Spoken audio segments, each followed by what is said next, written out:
the Honorable President, to the Cabinet of the Bahawalpur High Court Bar Association, and it gives me immense pleasure to interact with you today. I bring with me my observations, my personal experiences firsthand as an advocate spanning over the last 18 to 20 years. As pointed out in my introduction, my main area of interest has always been criminal law.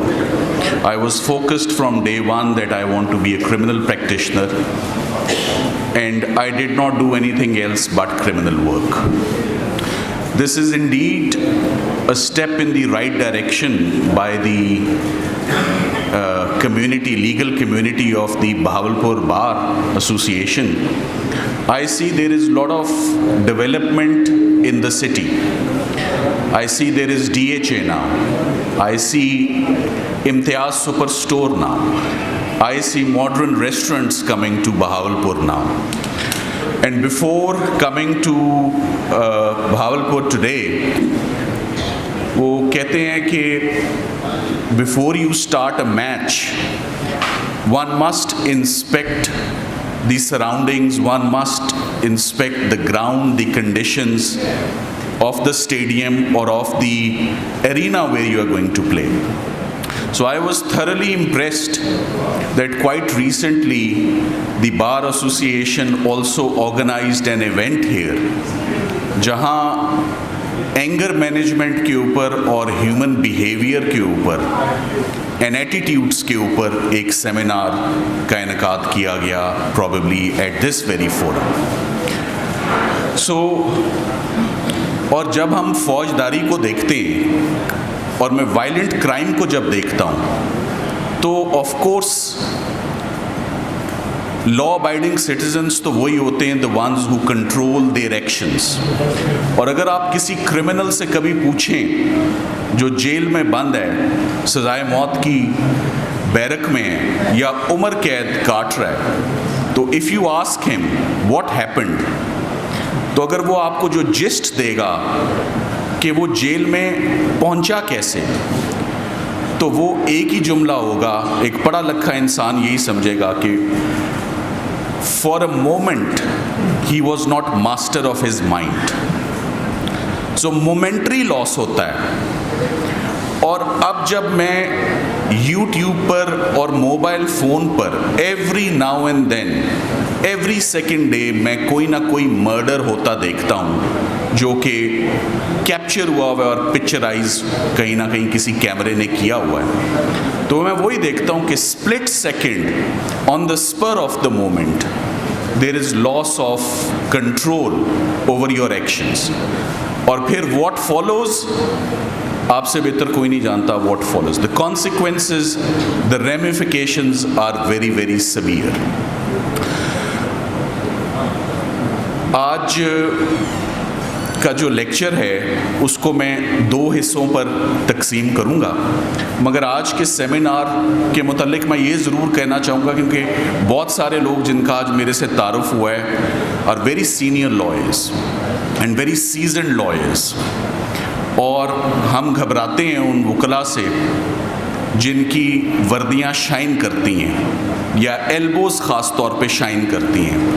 पता ही चलता है वो seasoned lawyers हैं, वो रोज़ uniform पहनते हैं, और डरे उन लिटिगेटर से जिनकी यूनिफॉर्म बोन आउट है रादर देन इज़ फ्रेश. सो पता चलता है कि उनकी फ्रीक्वेंसी क्या है कोर्ट्स में आने जाने की. फॉर द यंग लॉयर्स दिन ब दिन मैं समझता हूँ हालात मुश्किल होते जा रहे हैं, और लिटिगेटर की लाइफ बड़ी टफ और बड़ी चैलेंजिंग लाइफ है लिटिगेटर की लाइफ, और बड़ी अप्स एंड डाउन्स हैं इसमें. मगर मैं ये समझता हूँ कि जितना मुश्किल नाम बनाना है आज एज अ लिटिगेटर, उससे ज़्यादा मुश्किल नाम संभालना है. नाम बन जाता है मगर उसको फिर संभाले रखना बड़ा मुश्किल है. जैसे लॉयर्स अच्छे अच्छे चेम्बर्स बना लेते हैं मगर मेंटेन नहीं करते, फिर उधर मैं अक्सर गर्द और धूल देखता हूँ, तो मेंटेन करके रखना चाहिए चीज़ों को, दैट इज़ वेरी इम्पोर्टेंट. आज का सेमिनार को अगर मैं कहूँ what is the objective of such seminars, it is merely a wake-up call. It is merely an effort to inspire young lawyers. Frustrations जो हैं वो बहुत ज़्यादा ग्रो कर रही हैं। कोई भी seminar 1 hour session is not a replacement or a substitute for mentorship, for apprenticeship, for जो उस्तादी शागिर्दी के जो 2 साल 3 साल का वक्त एक तयन है, ये शॉर्टकट्स के 1 घंटे में हम बता दें कि अपील कैसे आर्ग्यू करनी है, this is simply not possible. So सबसे इम्पॉर्टेंट बात तो ये है कि मेंटरशिप का रोल हमारे प्रोफेशन में बहुत अहमियत रखता है। क्लाइंट्स को कैसे मिलना है, कितना मशवरा देना है, ड्राफ्टिंग कैसे करनी है, लोगों से कैसे मिलना है, जुडिशरी से कैसे इंटरैक्ट करना है, ये सब वो चीज़ें हैं जो आपको ज़ुबानी बैठ के बताए सिखाएगा कोई नहीं, मगर आप सिर्फ अगर शेडो कर रहे हैं अपने उस्ताद को तो आप सीखते जाते हैं। मैं उस दिन घबराया जिस दिन मैंने अपनी वकालत का आगाज़ किया, तो लीडिंग लॉयर्स लाहौर में मैं बता देता हूँ और कुछ उनके हवाले से बातें भी होंगी। मरहूम एजाज़ बटालवी साहब थे, मरहूम ख्वाजा सुल्तान अहमद जिनसे मैंने काम सीखा, और बिज़िएस्ट सरदार लतीफ़ खोसा साहब थे लाहौर में। और जब वकालत का आगाज़ किया तो भावलपुर से एक बहुत ही इंस्पायरिंग और इम्प्रेसिव जज साहब, जिनके आगे मैंने बेशुमार केसेस किए, honourable mister justice Farrukh Mahmood साहब के, जब मैं उनके पास आके खड़ा होता था, I was 24 at that time, paper book बंद है और उन्होंने कहना है what are your submissions 2 to 3 minutes। तो डायनामिक्स वकालत के और अपील्स के इतनी तेज़ी से बदले कि फ़र्रुख महमूद साहब ने फ़ाइल खोलने नहीं दी। और मैंने कहा सर मोटिव, उन्होंने कहा आई नो पेज 97 पैराग्राफ 34 पे ट्रायल कोर्ट ने ये कहा। सो आपको ये समझ आ जाती है कि आप शायद सोते रहें मगर जज साहब फाइल पढ़ के आए हैं और उनको अबूर है, कमांड है, आप जहाँ से भी बोलेंगे उनको ऑलरेडी पता है। तो बहुत खुले दिल से उन्होंने जो रिलीफ बनती थी वो दी और बड़े ज़बरदस्त फ़ैसले लिखे और बड़ी ही ग्रेसफुल पर्सनैलिटी, मगर वेरी क्विक। अब मैं आपको सिर्फ कंपैरिजन्स बता रहा हूँ कि एक प्रिंसिपल जिस पे भी हम बात करेंगे, नो दाई जज। एक जज साहब हैं जिनके सरदार मोहम्मद शमीम साहब, मैंने उनके पास हालिया एक MNA का केस आर्ग्यू किया from Gujarat, it was a high profile case. तो मैं ज़रा FIR स्पीड में पढ़ा था, उन्होंने कहा जल्दी किस बात की है, वाई यू इन रश। सो ये कॉन्स्टेंट एडजस्टमेंट्स करनी पड़ती हैं लिटिगेटर्स को और लॉयर्स को from one court to another, कि फ़र्रुख महमूद साहब के पास आपने अपील आर्ग्यू करनी है तो कैसे करनी है, सदाकत साहब आपके पास आते हैं तो आपने किस तरह तैयार होकर जाना है, शेराम साहब आते हैं तो आपने कैसे तैयार होना है, और सरदार शमीम साहब आप अगर आपका केस सुनते हैं तो वो आपने कैसे सुनना है। हर जज साहब की अपनी लाइकिंग और डिसलाइकिंग है। मुझे याद है एक दफ़ा स्लिप ऑफ टंग, तो मैंने जज साहब को प्रोफेशनल एथिक्स की बात ये एड्रेस करते हुए कहा कि if I may bring your attention to page 32, उन्होंने कहा you are a barrister, you should not address the court by saying you और your, the correct expression is your lordship, my lord, your honour's attention. मैंने कहा sir that was a slip of tongue, I am very sorry for this slip, it will not happen again. उन्होंने कहा we expect that from you, this is way back in 2002 की बात। सो मैंने कहा कि जब भी बुलाना है माय लॉर्ड कहकर बुलाना। सरदार शमीम साहब को कहना माय लॉर्ड, उन्होंने कहा stop, there is only one my lord, he is up there. मुझे आप लॉर्ड नहीं कहेंगे। सो जब लिटिगेटर ने निकलना है एक कोर्ट से और दूसरी कोर्ट में जाना है, तो हम जूम इन करते हैं, जूम आउट करते हैं कि इस केस से निकलें, उस केस में जा रहे हैं। तो जज साहब के क्या उनकी प्रेफरेंसेस हैं, क्या वो लॉ है, क्या वो फैक्ट्स हैं, क्या वो केस लॉ है, क्या वो एविडेंस है, क्या वो फाइल बंद है। सो वेरिएशंस जो हैं वो बहुत ज़्यादा हैं। और खुशाइंद बात ये है कि जैसे कि ये अभी मेरी थोड़ी देर पहले बलोच साहब से भी अभी जब मुलाकात हो रही थी, तो वो कह रहे थे हम लोग ये लेक्चर्स देखने अब शुरू हो गए। पहले ज़माने में फ़ासला बहुत ज़्यादा था, अब तो मोटरवे की वजह से the distances have been bridged, and secondly modern devices and modern technology has given you lot of access to information and to material. Lahore में एक प्रॉब्लम बहुत ज़्यादा बढ़ गई हुई है, और वो like corona virus, I think वो पैंडेमिक और वो वायरस यहाँ भी शायद आ चुका है, और मैं बहुत सारे लोगों को, यंग लॉयर्स को उसका विक्टिम बनता हुआ देख रहा हूँ। और वो है प्रीमेच्योरली सियासत और पॉलिटिक्स से इम्प्रेस हो जाना और सियासी मैदान में उतर आना। उससे बहुत नुकसान होता है, उससे बहुत फेटल कॉन्सिक्वेंसेस हैं उसके ऑन योर प्रोफेशन। क्योंकि मैंने ये देखा है जिसकी बुनियादें पहले 2 साल में दुरुस्त ना हो सकी, उस्ताद शागिर्द की बुनियादें पहले 2 साल का जो ट्रेंड आपका बनता है वही ट्रेंड आपका रेस्ट ऑफ द लाइफ वो फॉलो करता है। And you have to understand your pupil master. मैं आपको वो दिन बता रहा था जिस दिन मैं पैनिक किया कि मैंने ख्वाजा सुल्तान के साथ जब काम किया तो उन्होंने कहा देना जी, तो मैंने कहा सर क्या?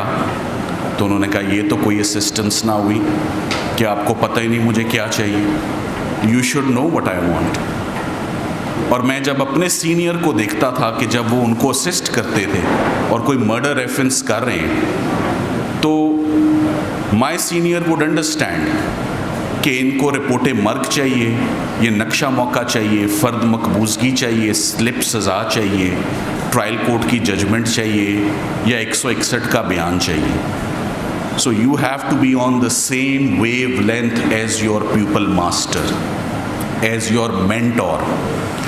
और मेंटोर आपको इतना कुछ सिखाता है कि उस्ताद के बगैर जो लोग समझते हैं कि करियर चल सकता है और बन सकता है, the law written in books is entirely different from law in action. ये तो आप लोगों से बेहतर कोई नहीं जानता। सो ये 2 से 3 साल का जो चिल्ला है वो बड़ा इम्पॉर्टेंट है, बड़ा ज़रूरी है, और उसके फ़वाइद जो हैं वो बहुत आगे तक जो है वो जाते हैं।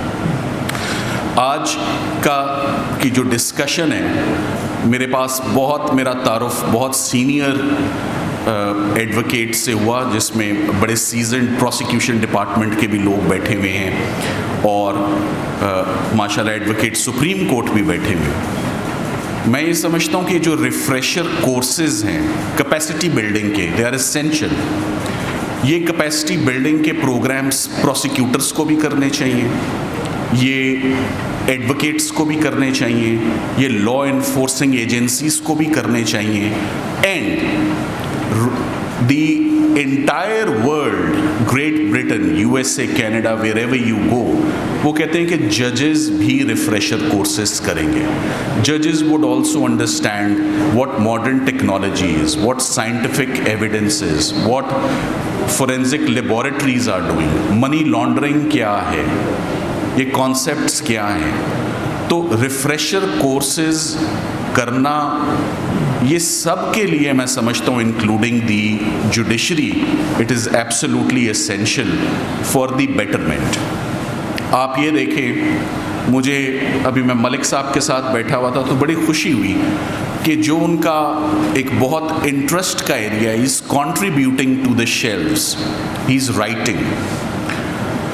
आप भावलपुर या मुल्तान बार की एग्ज़ाम्पल ले ले, मैं तो लाहौर का कन्फेशन करने मैं बैठा हूँ, लाहौर की हद तक, कि लाहौर में या कोई कोशिश कर रहा है कि वकालत चल जाए या कोई कोशिश कर रहा है कि सियासत में कामयाब हो जाए। तीसरा कामयाबी का कोई रूट चैनल है ही नहीं है। आप अक्रॉस द बॉर्डर चले जाएं या बाकी मुल्कों में चले जाएं, ओरिजिनल काम नहीं आ रहा। No one is writing, no one is contributing. कोई एक किताब नहीं है माँ सवाए मेजर एक्ट के जिसमें रेपिटेशन है, या जो कमेंट्रीज चली आ रही हैं हमारे पास CRPC कानून शहादत की, उसके अलावा हमारे पास कुछ नया नहीं आ रहा। जो है वो कॉपी पेस्ट और प्लेजरिज्म है, रातों रात किताब छापना। मैं उस किताब को किताब नहीं मानता जब तक उसमें एफर्ट और रिसर्च ना हो। बार के ऑथर्स ने बैठ के कहा कि सिर्फ एक शख्स हैं, जस्टिस फजल करीम, जो आपकी साइड से कुछ अच्छा लिख रहे हैं, और उनका काम ज़रा पढ़िएगा जस्टिस फजल करीम का। एक्सेस टू जस्टिस पढ़े, CRPC code of criminal procedure पढ़े, उसके अंदर बड़ी ज़बरदस्त बातें उन्होंने की। यूँ सारा कुछ उन्होंने जो है वो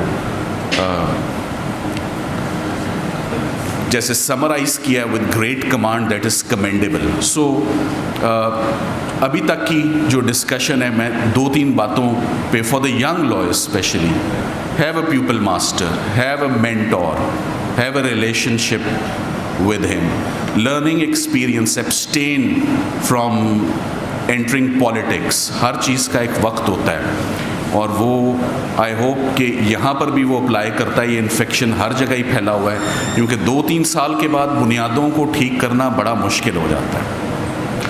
थोड़ी सी बात before I start the lecture professional ethics के हवाले से करना चाहेंगे, और प्रोफेशनल एथिक्स में मैं 3 चीज़ें हैं जिस पर ख़ास तौर पे फोकस करना चाहूँगा। आई वुड लाइक टू, ये वो बातें, लाइक आई सेड, मैं अपने लेक्चर में कोई एक बात, किताबी बात नहीं करूँगा। किताब से रिलेटेड बातें तो होंगी, मगर बातें वो होंगी जो प्रैक्टिकल होंगी, जो हम रोज़ कोर्ट्स में इनकाउंटर करते हैं, जो डिफ़िकल्टीज़ या ऑब्ज़र्व करते हैं। तो सबसे पहली बात प्रोफेशनल एथिक्स में, ज़रूरी क्यों है प्रोफेशनल एथिक्स की बात करना? लॉयर्स का ओवरऑल इम्प्रेशन अनफॉर्चुनेटली काफ़ी ख़राब हो रहा है, and I am very upset about it कि ये इम्प्रेशन ख़राब नहीं होना चाहिए इस नोबल प्रोफेशन का और लॉयर्स कम्युनिटी का। तो वो क्या चीज़ें हैं जो विच आर वेरी इम्पॉर्टेंट, सारी दुनिया उनका बड़ा ख्याल रखती है। सबसे पहले तो जो अटर्नी क्लाइंट, एक वकील और उसके साइल का जो रिलेशनशिप है, दैट इज़ वेरी इम्पॉर्टेंट। मैं इस बात का हमेशा से कायल रहा हूँ कि give very honest and very sincere advice to your client. Whatever is in his best interest, आप उसको वो एडवाइस दें, ना कि वो एडवाइस जिससे आपकी मसरूफियत में इजाफा हो। मैं आपको एक छोटा सा रियलिटी चेक बताता हूँ। आज से 7-8 साल पहले मेरे सेक्रेटरी साहब मौजूद हैं, मैंने उनसे गिला किया कि प्रैक्टिस और इनटेक केसेस की कम हुई हुई है। उन्होंने कहा जी हुई हुई है। मैंने कहा क्यों हुई हुई है? उन्होंने कहा क्योंकि आप सीधी बात कर देते हैं, क्लाइंट को स्ट्रेट फॉरवर्ड ओपिनियन देते हैं, and the client does not want to hear that. Client wants hopes, client wants assurances, he wants guarantees, moonshine hopes। सबज बाग दिखाएंगे तो केस बुक होते हैं सर। सच्ची खरी बात करने से क्लाइंट उठ जाता है, वो वैसे ही मोराल उसका डाउन होता है। तो मुझे उन्होंने बता दी बात, मैंने सुन ली और मैं सोचने पे मजबूर हो गया कि क्या मैं बहुत स्ट्रेट फॉरवर्ड एडवाइस दे देता हूँ। तो चंद दिनों के बाद कुछ क्लाइंट्स आए और उन्होंने मेरे आगे केस रखा, मैंने केस पढ़ा और मैंने अपना whatever my assessment and evaluation was of the case, I give them my opinion.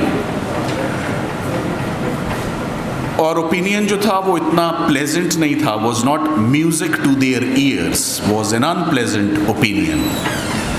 तो उन्होंने कहा सर हम आपके पास सच्ची बात है आए इसलिए कि हमें बताया गया कि सच्ची बात सुननी है तो इस चैम्बर में चले जाएं। मैंने कहा आप रुकें। मैंने घंटी बजाई, मैंने कहा सेक्रेटरी साहब को ज़रा वापस अंदर बुला लें।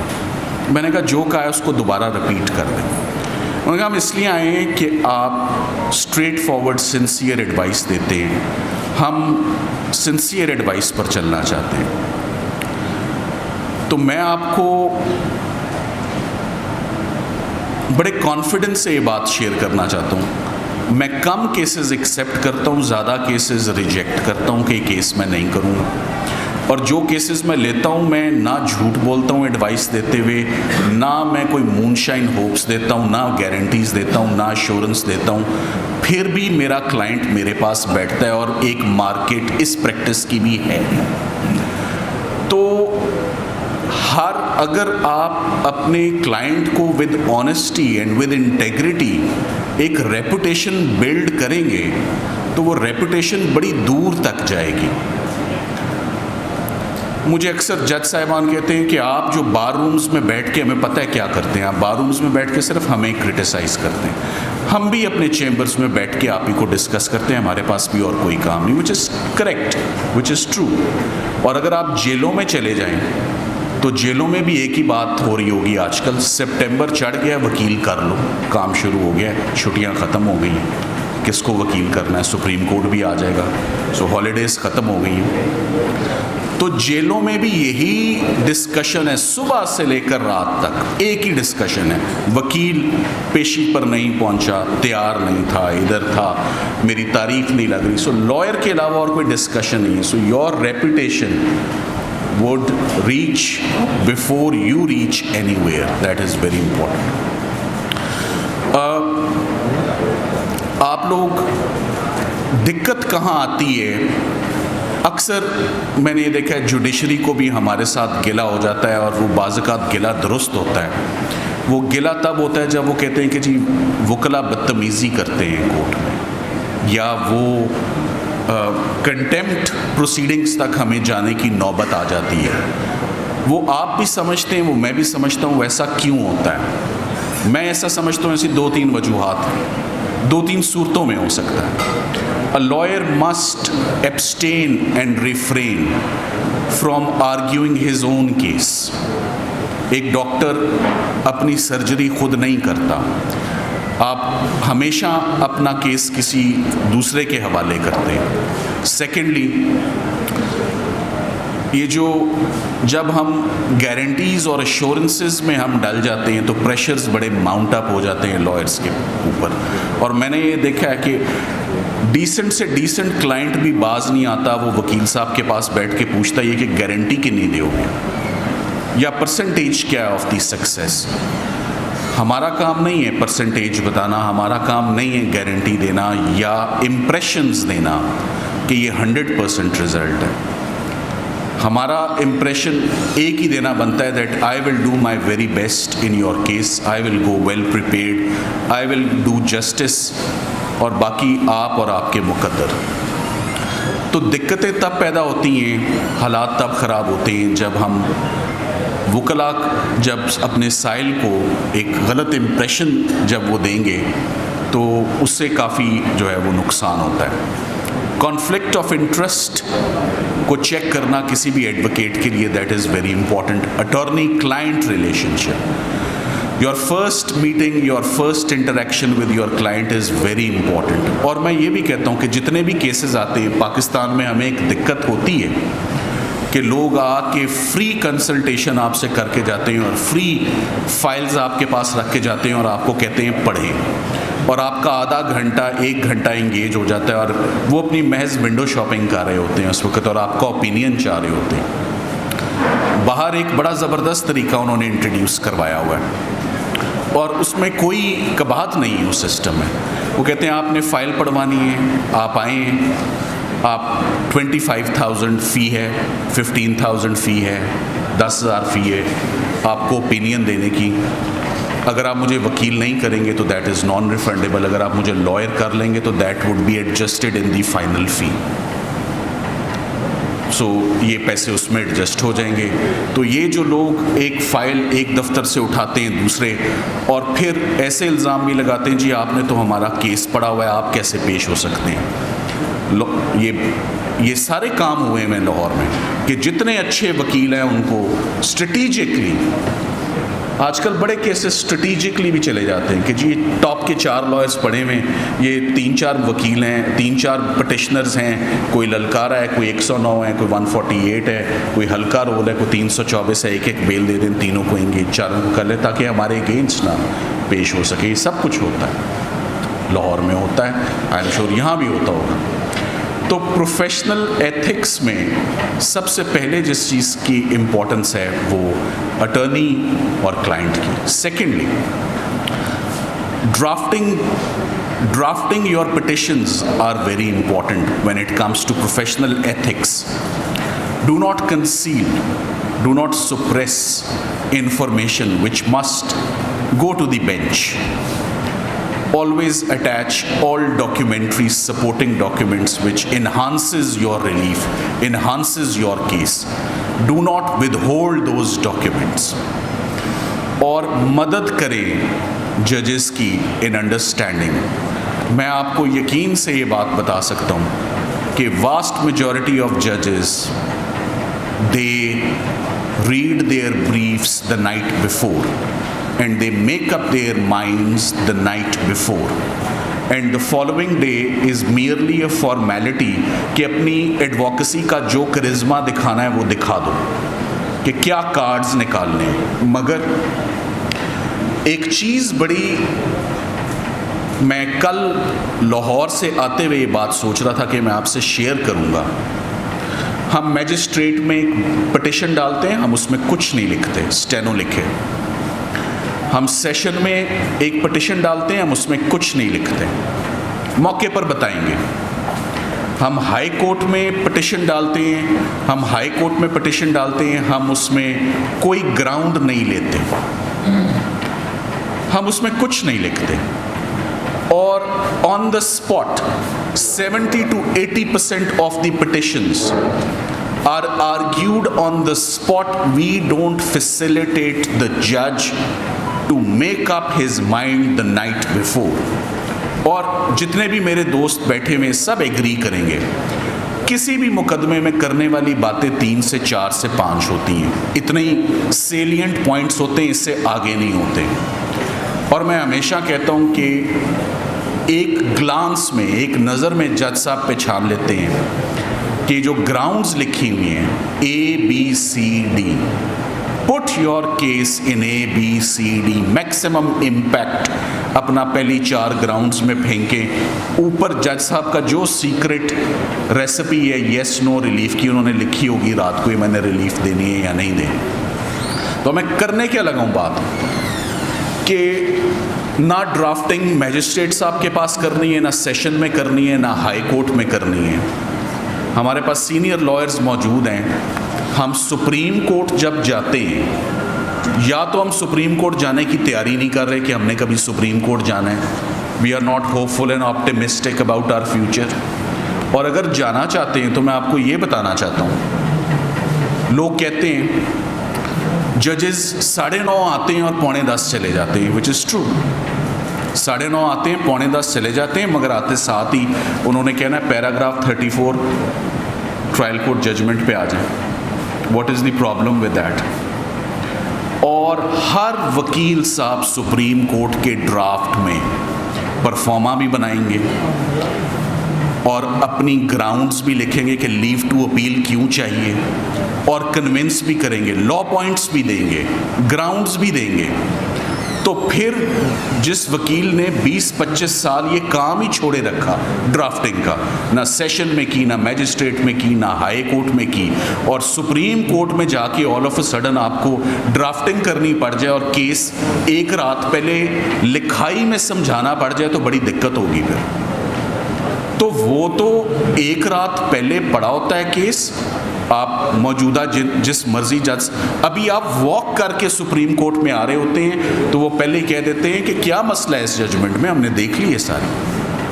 What is the problem with the pre arrest bail और with the denial of poster, ये पॉइंट्स हैं।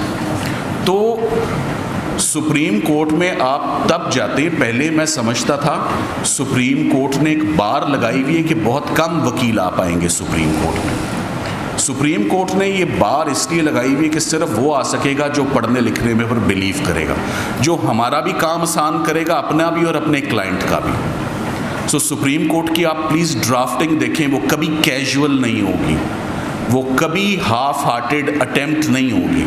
सुप्रीम कोर्ट का ब्रीफ बड़ा प्रॉपर लिखा होगा और आप मदद करते हैं जज साहब की कि वो एक चीज़ आपको बताएं, सिखाएं। मदद करने से मैं एक आपको कि आप क्या सीखते हैं, मैंने पाकिस्तान की वकालत के मुतल्लिक ये समझा, क्योंकि काबिलियत का और ऐसे चेम्बर्स का कहत है जहाँ से आप कुछ ले सकें। मैं इसकी मिसाल ऐसे देता हूँ कि एक सूट जो है, सूट ब्लैक और ब्लू लेना और अच्छा लगना मुश्किल है। जब सूट ना मिले तो क्या करना है, फिर एक कॉम्बिनेशन पहन लेना है, जैसे सर आपने पहना हुआ है।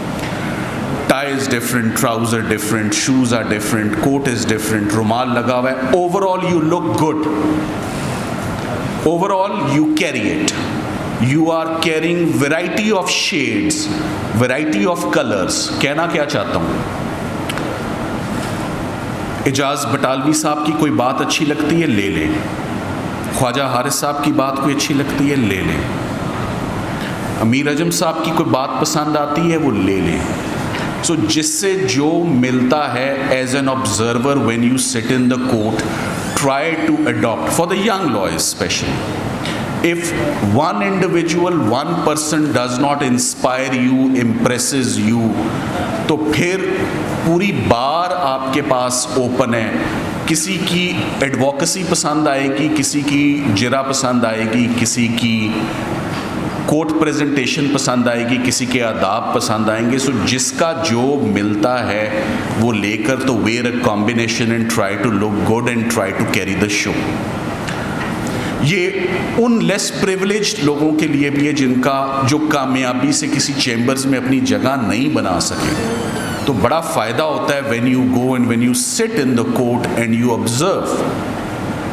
मैं अपना केस बड़े ध्यान से आर्ग्यू वो पढ़ा था, रिवाइज कर रहा था, और ये रिवाइज करने से ही आपको एक बात बताता हूँ कि हमारा फोकस क्या होता है। हमारे पास लाहौर से हमारे my senior colleagues would know the name, Inayatullah Cheema साहब मरहूम फौत हो गए। तो मुझे एक दफ़ा मैं अपील आर्ग्यू कर कर बैठा, तो अपील टफ थी। आई आर्ग्यूड एंड आई सैट। मुझे बैठते साथ पूछते हैं, बेटे कितनी देर पढ़ते हो, ये मर्डर अपील कितनी देर में तैयार की है? मैंने उनको दुरुस्त जवाब दे दिया। यानी वो कहते हैं ना, जिरा में पता होना चाहिए, डूज एंड डोंट्स पता होनी चाहिए। तो मैंने गलत जवाब दे दिया, जो कि दुरुस्त जवाब था। मैंने कहा सर 3 से 4 घंटे। उन्होंने मुझे, ही वॉज शॉक्ड, और बड़ी रिजेंटमेंट के साथ उन्होंने मुझे देखा। उन्होंने कहा ये ज़्यादती है। जिस वक़्त केस तैयार कर लो उसके बाद अगर तुम 1 घंटा इस फाइल को दे दो तो देखो क्या निकालते हो इसके अंदर से। और वो बात इतनी ज़बरदस्त है। मैं आया हूँ आज बहावलपुर, मेरा केस एडजर्न हो गया, मिसाल दे रहा हूँ, मैं वापस चला जाता हूँ। मैं अगले हफ्ते आता हूँ, केस फ्रेश है, मेरा केस फिर एडजर्न हो जाता है। मेरे साथ ऐसा 200 दफ़ा हुआ है कि अगर मैं दिसंबर में आया हूँ और मेरा केस कमज़ोर है, मुझे फैक्ट्स ठीक से याद नहीं, और मैंने जब रिवाइज़ करना शुरू की है फाइल, तो मैंने हर दफ़ा ये बात महसूस की है, मैं बदल गया हूँ या ये फाइल बदल गई है, या मेरा एंगल बदल गया केस को देखने का। Each time you pick up your brief and revise, और आप अपना एंगल देखना शुरू करते हैं, तो ऐसी ऐसी चीज़ें सामने आती हैं पहली रीड में नज़र ही नहीं आती। तो मुझे चीमा साहब की बात ने बड़ा इम्प्रेशन बनाया मेरे ऊपर कि जब एक केस पढ़ लो तो आधा घंटा उसके ऊपर फिर देसी घी का तड़का अगर लगा दो तो बात संभल जाएगी आपकी, और बेहतर हो जाएगी, इसमें निखार आ जाएगा। तो बाबर अवान साहब केस आर्ग्यू कर रहे थे, बड़ा यूनिक और वर्सेटाइल स्टाइल था उनका। तो जब मेरी बुनियादें पुख्ता हो चुकी थी कि मैंने अपनी अपील ऐसे आर्ग्यू करनी है, वो मैं देख रहा था कि वो FIR पढ़ते हुए उन्होंने कैसे एक यूनिक और वर्सेटाइल स्टाइल में उन्होंने एविडेंस को डिस्कार्ड किया और डिस्क्रेडिट किया, और जजेस ने उधर ही फर्स्ट 5 मिनट्स में 2 aspects of the prosecution evidence को रिजेक्ट कर दिया। मैंने कहा this is a very unique and versatile style. So अगर आपको as an observer, as a spectator sitting in the courts, when you interact with variety of lawyers, जिसका जो अच्छा मिलता है उसको अपनाने में कोई कबाहत नहीं है। स्पेशली अगर हालात है, honourable mister justice Jawad Hasan Sahib मिल गए हाई कोर्ट में। उन्होंने कहा कहाँ से आ रहे हो, जब वो लॉयर थे 3 साल पहले, मगर उनके उस्ताद कौन थे? Doctor Parvez Hasan, very meticulous, very particular. मुझे उन्होंने कहा अपनी फ़ाइल तो दिखाओ। मैंने फ़ाइल निकाली, फ़ाइल खुली थी, पेपर्स लूज़ थे, केस लॉ भी लूज़ था। उन्होंने कहा यार आई एम वेरी डिसअपॉइंटेड, ऐसे ले जाते हो फ़ाइल? मैंने कहा जी सर। अब सुनो मेरी बात। अब पहली बात कि जो उन्होंने मुझे लेक्चर दिया मैंने उसको बुरा नहीं मनाया, और आपसे शेयर करते हुए भी मैं I am not feeling the shame कि अगर किसी का कुछ संवरता है तो ज़रूर संवर जाए, क्योंकि जो उन्होंने मुझे गुर दिया, जैसे मलिक साहब ने कहा 41 जजमेंट्स आई हैं रिपोर्टेड, SCMR क्यों आई हैं 41? मैं रेसिपी दे रहा हूँ कैसे आई हैं। अंग्रेज़ी का एक मुहावरा है, I want to have my cake and eat it. मेरे सामने रखो मैं खा लूँगा, पकी पकाई खिचड़ी दे दो मुझे। हम हर केस में केस लॉ को कंपाइल करते हैं, फ़ोटोकॉपीज़ निकालते हैं। 15 केसेस हैं 2021 से लेकर 1967। AIR सबसे एंड में लगी है। पाकिस्तान के व्यूज़ 2021 के टॉप के मैगज़ीन से निकाले, इंडेक्स बनाएं, ऊपर लिखें, नीचे लिखें कि case law assistance submitted by the chamber, और आप जज साहब को दें। एक काम और भी करें, अभी खाना तैयार नहीं हुआ खाने के लिए, पोर्शंस भी हाईलाइट कर दें, पेजों की नंबरिंग भी कर दें। मैंने पेजों की नंबरिंग करके हाईलाइट करके जजेस को साथ पेज 77 पैराग्राफ 31, क्योंकि लेटेस्ट जजमेंट आ गई है ऑनरेबल सुप्रीम कोर्ट की, मंसूर अली शाह साहब की, हेड नोट्स नहीं पढ़ने। उन्होंने कहा जिस जज साहब ने हेड नोट्स पढ़े और अदालत में वकला ने हेड नोट्स पढ़े, ये बात हमें पहले ही पता थी, हेड नोट्स नहीं पढ़ने। लेटेस्ट सुप्रीम कोर्ट का फैसला। सो अब आप ये कोर्ट्स में बात सुनेंगे, काउंसिल प्लीज डोंट रिलाई और don't read the head notes. हमें मेन पैराग्राफ्स में जजमेंट में पढ़ के बताएं कि क्या प्रिंसिपल है। हेड नोट्स PLD वाले बनाते हैं और वो कुछ का कुछ बना देते हैं। सो हमने सिस्टमैटिकली असिस्टेंस देनी शुरू की। Every second judgement approved for reporting. Why? आपने जज साहब की मदद की है। आप उनकी मदद कर दें ड्राफ्टिंग में, आप उनकी मदद कर दें कोर्ट में एडवोकेसी में, और आप अपनी मदद कर दें 2 तरीक़ों से। सर ये मेरे स्केलेटन आर्ग्यूमेंट्स हैं, ये मेरे स्केलेटन आर्ग्यूमेंट्स हैं, tight, these are my submissions, और ये मेरा, मैं आपको बताता हूँ ये क्यों ज़रूरी है। जो लोग फौजदारी कर रहे हैं, मैं आपको एक अपनी लेटेस्ट ऑब्जर्वेशन बताता हूँ। 99% नहीं 100% अपील्स 410 की जो लिखी जाती हैं हाई कोर्ट में, मैंने उनमें कभी ग्राउंड नहीं पढ़ी कि कन्विक्शन को क्यों चैलेंज किया जा रहा है। स्टीरियोटाइप होती हैं, स्टेनो निकालता है, या वो जेल अपील होती है या वो स्टीरियोटाइप अपील होती है, और मेन अपील आर्ग्यू की जाती है 3-4 साल के बाद। उसका नुकसान देख लें। 50 जजमेंट्स मैं पढ़ चुका हूँ 2021 में कि काउंसिल के सबमिशंस ये हैं। कौन से?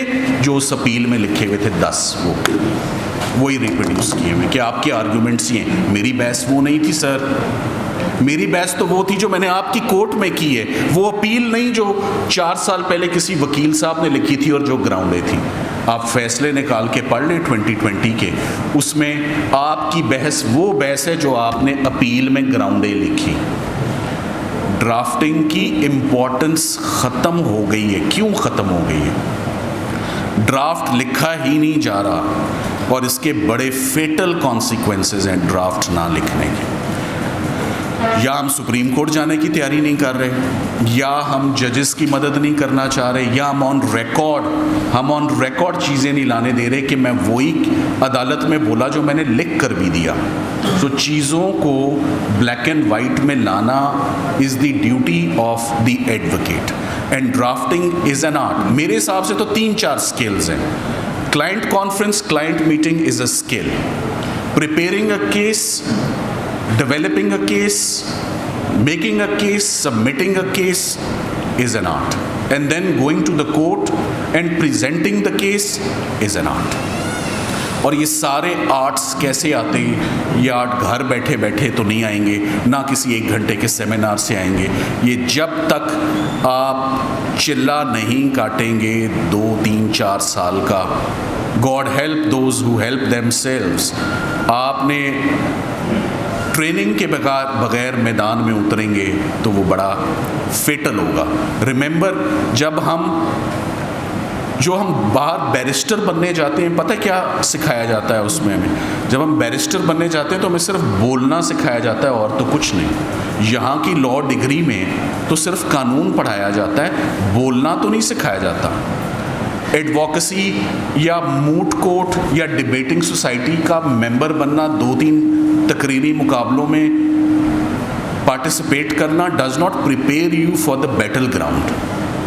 उसके लिए ज़रूरी है कि 2 से 3 साल आप अपने सीनियर्स के साथ खड़े हों, उनको ऑब्ज़र्व करें, उनको शेडो करें, एंड लाइक आई सेड, जिससे जो मिलता है वो ले लें। तीसरी और आखिरी बात regarding professional ethics, your interaction with the court and your interaction with the judiciary, that is very important. Neat, clean, tidy, proper uniform, proper attire. Lot of judges have lot of issues with lot of advocates, वो क्या पहन रहे हैं आजकल। ये भी आपका उस्ताद बताता है आपको कि बेटे ये यूनिफॉर्म दुरुस्त नहीं है, ये पेंट का शेड ठीक नहीं है, या आपकी टाई नहीं बनी हुई, या you have not been to the barber, you are not giving out a neat clean impression. ये सब वो चीज़ें थी जो हमने सीखी, और माजी मैंने अपने सामने इतना डिक्लाइन देखा है इस प्रोफेशन में, इतना डिक्लाइन देखा है कि मैं कंसर्न्ड और अपसेट हूँ कि मेरे देखते देखते ये हो गया।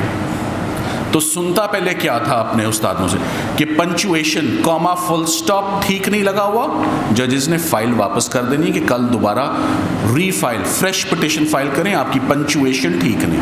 पंचुएशन आज ड्राफ्टिंग में सब जगह स्टैंडर्ड्स रिलैक्स कर दिए गए। अब उसे होगा क्या? उसे होगा वही जो इस वक्त हो रहा है कि हालात, मैं तो नहीं समझता कि we are going in the right और इन दी पॉजिटिव डायरेक्शन। माजी बेहतर था, बहुत सीनियर लोग मौजूद हैं, वो बताएंगे कि 20 साल पहले मेयार बहुत अच्छा था, कोर्ट असिस्टेंट्स का भी, ड्राफ्टिंग का भी, एडवोकेसी का भी, जजेस का भी, डिसिप्लिन का भी, यूनिफॉर्म का भी, अटायर का भी, सीनियर्स को रिस्पेक्ट देने का भी। वो सारी चीज़ें ख़त्म होती जा रही हैं, नहीं होनी चाहिए। So we need them back. This is very important. This is half success. That as a professional, you must give out a professional outlook. That is very important.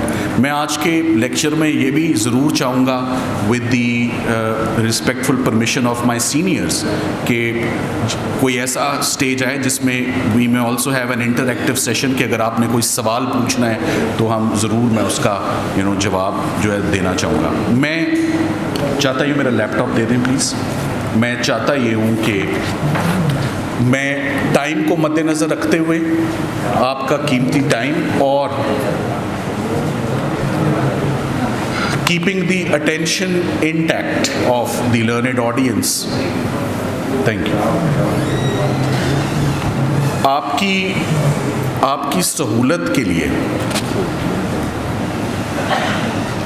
सहूलत के लिए सबसे पहली बात तो ये कि थोड़ी देर पहले भी ये बात हो रही थी, पाकिस्तान का फॉल्टी और डिफेक्टिव और डिसऑनेस्ट पुलिसिंग है, जिसकी वजह से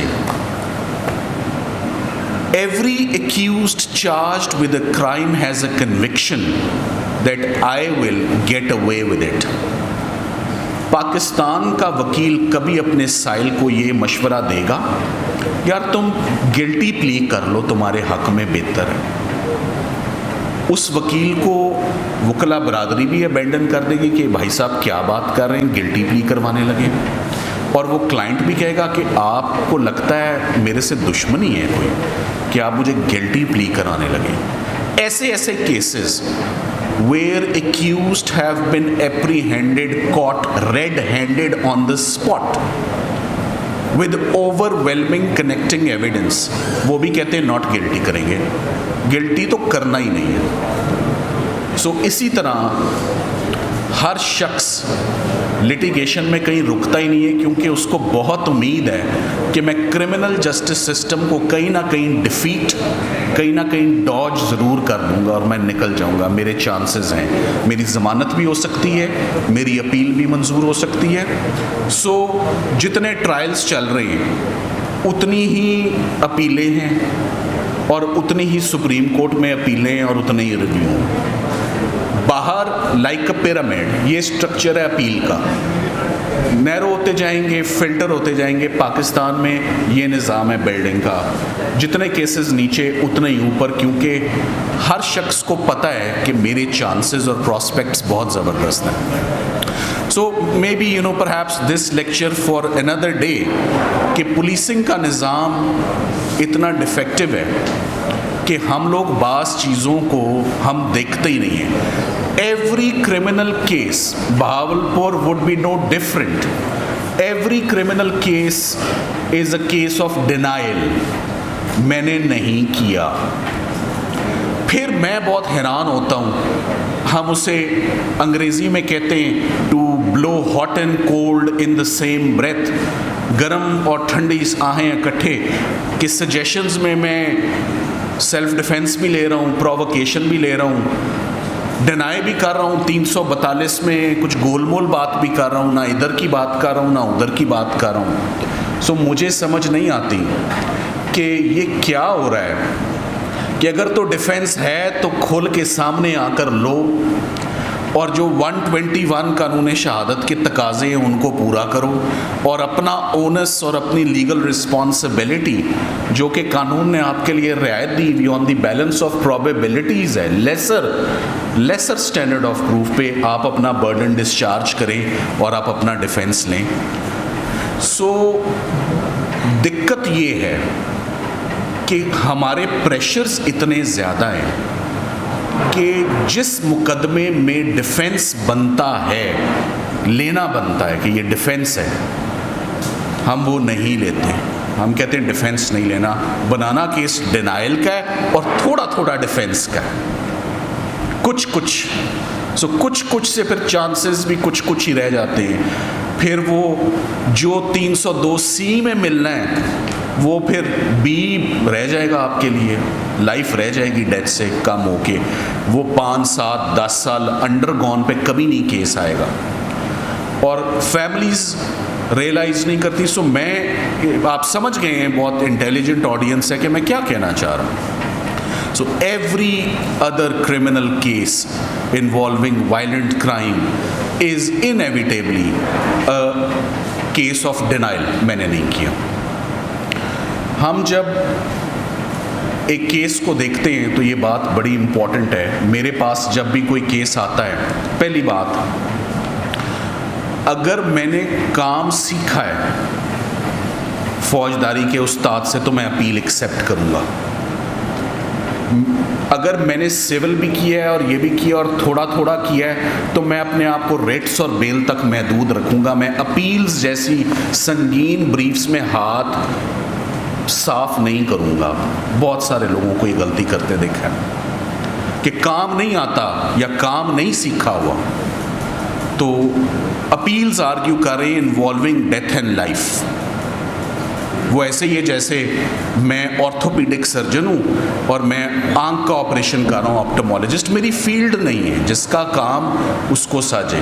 सो मुझे छोटा मोटा स्टे तो ले लें आप मुझे भेज के, I can go and civil में मैं स्टे ले सकता हूँ, मुझसे एक सिविल ट्रायल ना करवाएं, मुझसे आप वाइंडिंग अप ना आर्ग्यू करवाएं। सो मैं एक ऐसे क्रिमिनल प्रैक्टिशनर से who has merely done basic criminal work, I don't advise that he और शी शुड। जी पहले बैठ जाएं कुछ लोग। Thank you sir. ना ना बिल्कुल फील फ्री पास किसी इशू पे आप कुछ कहना चाहेंगे करेंगे। मैं बात स्पीड में आ रहा हूँ उसमें, ठीक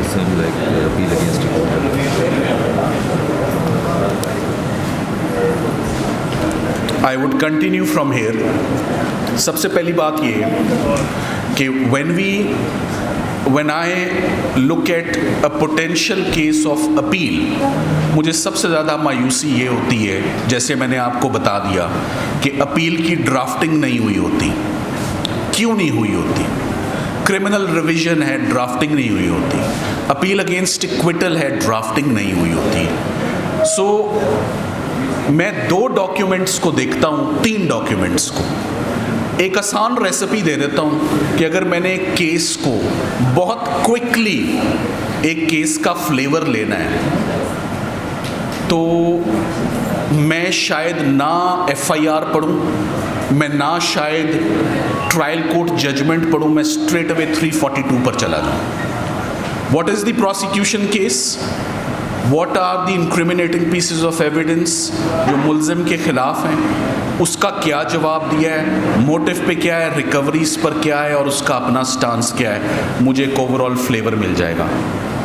मगर अगर किसी ने अच्छा ओपिनियन फॉर्म करना है, preliminary 15 minutes opinion, look at the FIR, look at 342, look at the trial court reasoning assigned 367 की जो रीजनिंग होती है, जो ट्रायल कोर्ट अपनी रीजनिंग असाइन करता है, you make up your mind and you decide के प्रोस्पेक्ट्स क्या है। जब साइल आता है और हम कोर्ट्स में भी जाते हैं, आज इस पर थोड़ी सी बात होगी, तो जजेस आपसे sometimes they straight away ask you the question जो कि चंद एक वकला मैं देखता हूँ वो नहीं समझ पा रहे कि जज साहब क्या पूछ रहे हैं। वो कहते हैं आर यू चैलेंजिंग कन्विक्शन और are you here for sentence? बरी होना है या उम्र कैद करानी है? कोई एक बात करो, अगर उम्र कैद करानी है तो टाइम बचाओ, और जब आप टाइम बचाओ उम्र कैद करनी है तो आप कह रहे हो सर ऑकुलर अकाउंट में ये प्रॉब्लम्स हैं। जज साहब कहते हैं आप समझे नहीं है मिटिगेशन क्या है। Mitigation is something else, challenging the conviction is something else.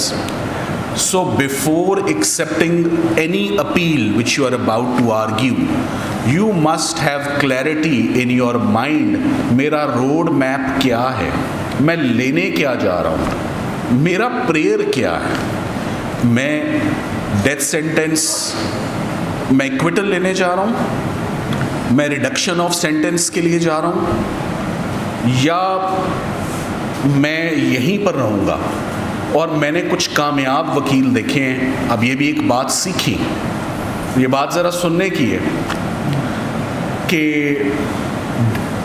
Death sentence भी कंफर्म हो गई, उम्र कैद भी ना हुई और अपील लूज़ करके बाहर आ गए। एंड में जज साहब को ये कहा जज साहब फेस सेविंग दे दें मुझे, फ़ाइन 2 लाख से 50,000 कर दें, चलो फ़ाइन 50,000 कर देता हूँ। तो बाहर आके आप अपने क्लाइंट को कहते हैं दिस इज़, चाहे क्लाइंट माने ना माने, दिस इज़ रिज़ल्ट कि आप कहें सज़ाए मौत नहीं टूटी, मैं फ़ाइन तुम्हारा ज़रूर काम करवाएं।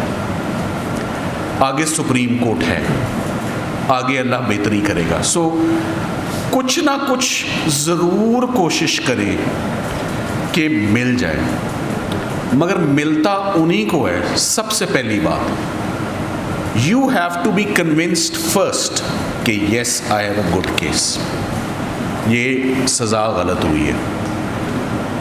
आप ही नहीं कन्विंस्ड तो मैंने मुझसे होते नहीं दिखे। पढ़े हैं, कहीं सुने हैं, अदालतों में मुझसे बहुत कम होते हैं कि आपका ख्याल था ये रिलीफ नहीं मिलेगी और जज साहब ने खुले दिल से आपको रिलीफ दे दी। ये नहीं होता, या वो ख्वाब चल रहा होता है, आप जाग जाएंगे उससे। जब आप ही कन्विंस्ड नहीं हैं तो वो रिलीफ नहीं मिलती। So you must have the road map plan clear before you. So once you accept your brief, be honest with your clients, tell him about the prospects, tell him कि आप acquittal की तरफ जा रहे हैं, tell him that you are going towards lesser sentence, ये grounds हैं, ये भी देख लें कोई additional evidence की गुंजाइश है कि नहीं, although उसका scope बहुत limited होता है। 3 चीज़ें फौजदारी में जिनका scope बहुत limited है, अमूमन आपको ना ही होगी। कैंसलेशन ऑफ बेल ना होगी, अपील अगेंस्ट एक्विटल ना होगी, एडिशनल एविडेंस ना होगी। इन 3 चीज़ों में ना बहुत ज़्यादा है, हाँ बहुत कम है। मगर हैं सिनेरियोज जहाँ हाँ करवाई जाती है, मगर मेहनत करेंगे तो तीनों में होगी। ये खतीजा सिद्दीकी का लैंडमार्क केस है। खोसा साहब ने जो फैसला सुप्रीम कोर्ट से सुनाया, बड़ी दिक्कत से हमने वो केस लड़ा, वो मैंने केस बड़ी दिक्कत से लड़ा। और मैं आपको यहाँ मैं शेयर करता हूँ आपसे कि जो मुल्जिम थे वो एक बड़े लीडिंग लॉयर के बेटे थे जिन्होंने 27 खंजर मारे थे खतीजा सिद्दीकी को। बड़ी दिक्कत हुई मुझे, ट्रायल भी मैंने किया, सेशन भी आया, मैजिस्ट्रेट हाई कोर्ट भी आया, सुप्रीम कोर्ट भी आया। सो बड़ी रेजिस्टेंस मिलती है आपको when you are arguing cases professionally, and because he is some lawyer's friend. मेरा एक ये रिस्पेक्टफुली मेरा एक सबमिशन है पूरी बात से। आजकल बहुत सारे केसेस हैं जो वकला के ख़िलाफ़ रजिस्टर हो रहे हैं, जहाँ तो ज़्यादती हो रही है, गलत हो रहा है। लॉयर्स का काम है, बार का काम है साथ खड़े होना, और वकला इत्तेहाद की मैं रिस्पेक्ट करता हूँ। मगर जहाँ अगर कोई वकील साहब अपनी मुल्क के कानून का, या अगर कोई if he is charged with a proper criminal offence जो कि उन्होंने किसी के साथ ज़्यादती की है, तो वहाँ पर दूसरे वकील अगर अपनी प्रोफेशनल ड्यूटी सर अंजाम दे रहे हों तो उनको ये काम प्रोफेशनली करने की इजाज़त होनी चाहिए, ना कि रोका जाए that this is no one should be condemned unheard. Everyone has the right to be represented by a lawyer. जहाँ लॉयर्स का ग्रेवेंस दुरुस्त है, ज़रूर खड़ा होना चाहिए, मगर जहाँ मुनासिब नहीं है वहाँ जिसने जो बोया है वो काटे। So no one is above the law. एक ये चीज़ हमारे प्रोफेशन को बहुत ज़्यादा नुकसान दे रही है। लोग बहुत ज़्यादा क्रिटिसाइज़ करें कि आप लोग कौन हो, अनटचेबल्स हो, आप लोग अनटचेबल्स लगते हो कि लॉयर्स को कोई हाथ नहीं डाल सकता। मैं 10 जगह मुझे ट्रैफिक सार्जेंट रोकता है और मैं कहता हूँ सर ये मेरा कार्ड है, आई एम अ लॉयर, चलान करें। वो शॉक में चला जाता है, सर तुसी तो बदतमीजी नहीं कर रहे। मैं कहा जी ये आप तो वकील तो कोई चलान कराता ही नहीं है। फिर वो 2-4 और सवाल पूछता है और वो खुद इजाज़त दे देता है कि I excuse you this time, but there's no need to be impolite or there is no need to show aggression. आप अपने 4 corners के अंदर रहें तो बहुत आपके लिए मुफीद है। मैं नो दाय जज के प्रिंसिपल के ऊपर ज़रूर बात करना चाहूँगा। एक आजकल वो चल रही है बात, मैं ऑरेंज लाइन का केस आर्ग्यू कर रहा था और ऑरेंज लाइन का केस आर्ग्यू करते करते मुझे इस बात पर अफसोस हुआ, क्योंकि ऑरेंज लाइन का केस था, पॉलिटिकली मोटिवेटेड केसेस होते हैं, बड़े प्रेशर्स थे। 3 जज साहिबान के पास, मेल जजेस के पास पटिशन्स गई, उन्होंने रिफ्यूज़ कर दिया, केस हम नहीं सुने। और एक ख़ातून जज के पास केस गया, जस्टिस आयशा मलिक के पास, उन्होंने कहा मैं सुनूंगी। मुझे बड़ी हैरानगी हुई कि बंदा यहाँ कौन है कि आप एक केस को हाथ नहीं कोई भी डालने को तैयार। ऐसे आते हैं केसेस कि जब लोगों के हाथ मैं जहांगीर तरीन साहब की petitions pre arrest session court लेकर गया। आप लोग 4 जजेस ने चेंबर से उठकर चले गए। मैंने ज़िंदगी में ऐसा कभी नहीं देखा। 2 पीछे वाले कमरे से निकल गए। मैंने ज़िंदगी में ऐसी चीज़ नहीं देखी। 4 सेशन, ड्यूटी जज वो भी चले गए, ड्यूटी जज वो भी चले गए, ड्यूटी जज वो भी चले गए। मैंने कहा ये प्री अरेस्ट बेलें हैं, जहांगीर तरीन की बेलें, इसमें क्या डर खौफ है। मगर प्रिजाइडिंग ऑफिसर्स के आप इश्यूज सुने तो वो भी बड़े लंबे इश्यूज हैं। वो बताते हैं कि हमें क्या दिक्कतें पेश आती हैं जब हम बिग गन्स के केसेस को जब आप हाथ डालते हैं तो दिक्कतें होती हैं। नो दाई जज का प्रिंसिपल बता रहा हूँ। मैं जस्टिस आयशा मलिक को नहीं जानता था क्योंकि वो फौजदारी नहीं सुनती। मैंने कहा मैं इनको नहीं जानता, स्टेक्स हाई हैं, क्लाइंट डिमांडिंग है। मैंने question of FIR 199 read with 561। मैं जाता हूँ, मैं उनकी कोर्ट में बैठता हूँ और मैं देखता हूँ कि जो उनको इंगेज कर लेता है, फिर उनका सर अगर नीचे और पेन पकड़ लिया है।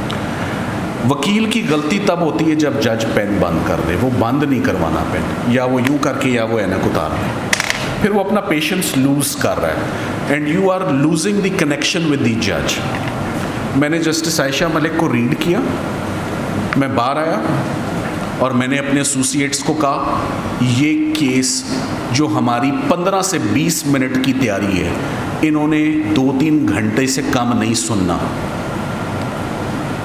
जब केस अगले दिन और हमने बैठ गए हम तैयारी करने अगले दिन, सो द जज वांटेड कि I want to learn, educate me, question का लॉ क्या है, colourable exercise of powers investigating agencies की क्या है, FIA क्या करती है, बताएं मुझे। मैंने 5 दिन वो पिटिशन आर्ग्यू की, उन्होंने 5 दिन वो केस सुना। ट्रिप टू द कोर्ट, अभी मुझे मलिक साहब बाहर ले जाएं और वापस ले आए, मैं इतना कंफर्टेबल आके बैठूंगा। शुरू के 3 मिनट में आपके पास बैठा हुआ था ना, मुझे पसीने आ रहे थे, अब नहीं है। मैं कंफर्टेबल हो गया हूँ आप लोगों के साथ बहुत ज़्यादा। मेरी एक रेपो डेवलप हो गई है, मेरा आई कांटेक्ट डेवलप हो गया आप लोगों के साथ। मैं कंफर्ट जोन में आ गया हूँ, मेरा फ्लो बन गया है। सो बेवकूफ़ी है कि लाहौर बेंच में केस लगा है, 9:30 कोर्ट में एंटर हो गए, जाके बैठ गए, बड़े स्टेक्स, मैदान देखा नहीं, इन स्विंग होनी है, आउट स्विंग होनी है, पता नहीं, जज का मिजाज पता नहीं, और धड़ाधड़ शुरू कर दिया। So trip to the court would bring you in a comfort zone, would tell you a lot. आप इतने सीजनड और एक्सपीरियंस्ड हैं, आप 15 मिनट कोर्ट में बैठे आप जज को रीड कर लेंगे कि ये किस चीज़ को सुनेगा, आप समझ जाएंगे, आप अंडरस्टैंड कर लेंगे। तो this is very important, the principle know thy जज। किसको माय लॉर्ड कहना है, किसको माय लॉर्ड नहीं कहना, किसने 4 घंटे केस सुनना है, किसने हमारे लिए बड़ी तेज़ आंधी है, हम बहुत तैयार होके जाते हैं सदाकत साहब के बेंच में। अगर कुछ लोगों ने अपील्स, वो यहाँ आते हैं और आपने अगर उनके आगे अपील्स आर्ग्यू किए, सदाकत साहब और शहराम साहब का बेंच है in less than 5 minutes 7 minutes. So अब समझने की बात ये है, जो ट्रायल 2.5 साल 150-200 इंटरम ऑर्डर्स में कंक्लूड हुआ है, वो 5 मिनट में ज़िंदगी मौत का फैसला है high court. How sharp you have to be, how well prepared you have to be, क्या ज़बरदस्त आपकी कमांड हो, mastery over facts, grasp over law, कि 5 मिनट में आपने मौके पर बात आपको आमद हो और बात सूझे। सो 5-7 मिनट की आप देख लें, जो कोई मर्डर केस उठा के देख लें, 1.5 से 2 साल में कंप्लीट होता है, एविडेंस स्लो 10-15 मिनट में हाई कोर्ट फैसला कर देती है, सुप्रीम कोर्ट 2-3 मिनट में कर देती है।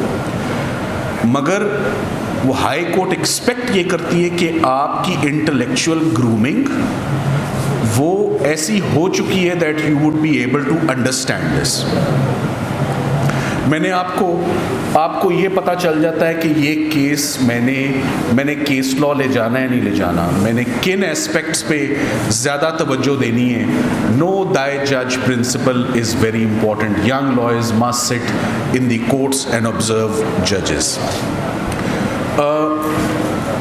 मैंने इस पर भी ऑब्जेक्टिव्स पर बात कर दी that before going to the court room you must have clarity in mind.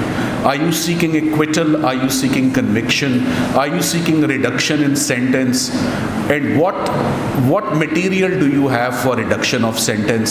ये मिटिगेशन की बात एंड में करूँगा। मैं आपके पास एक फर्स्ट इंफॉर्मेशन रिपोर्ट पर मैं ब्रेक लगाऊंगा कुछ देर, और मैं कुछ बातें आपसे ज़रूर करना चाहूँगा।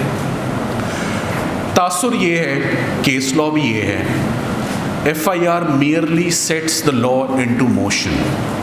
व्हील्स ऑफ जस्टिस सिर्फ मूव करते हैं और कुछ नहीं है।